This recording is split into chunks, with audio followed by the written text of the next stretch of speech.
When I was 11, I made my own teepee. I sewed my own teepee, and I had a teepee in the woods. So I have been like, this has been a strong current in me for a really long time. So this since goes, I was a kid. This goes way back. This is my root. This is my root. How about your parents?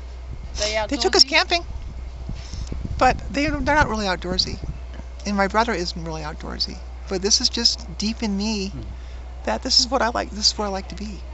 So what inspires a young girl to say, I'm going to make my own teepee and I'm going to stitch it up and set it up outside and have my own space? It was really cool. How does that happen? I mean, it was really cool. It's a thought that come into your head, or you just seemed like a natural thing for you to do? It just seemed natural.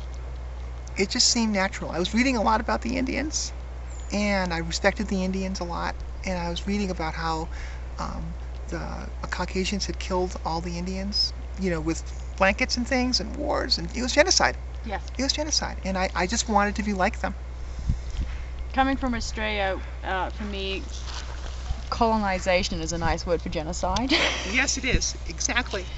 That's exactly right. We won't admit to it in Australia. We deny genocide of our Indigenous, but when you look at the definition of genocide, raping, pillaging, murdering, poisoning, we admit to that, but we don't admit to genocide. Exactly. So we have the ingredients of genocide, but we say it wasn't genocide. That's it was exactly colonization. A whole nother topic. So you move to Oregon. You start planting trees. There's a break. You get to Mount Rainier. How did you end up hiking Mount Rainier or climbing Mount Rainier? Well, we were close. We were planting close by, and I wanted to climb it. So that was really the genesis of it. Had you ever hiked a big mountain like that before, or climbed a mountain like that? I hadn't really climbed anything that big, but it was like right there in front of us. So I climbed Rainier and Mount Adams. I mean, all these peaks are incredible peaks. The big volcanic peaks of the Northwest they're covered with snow, and they rise above all the landscape. And so that's why I really got into Rainier.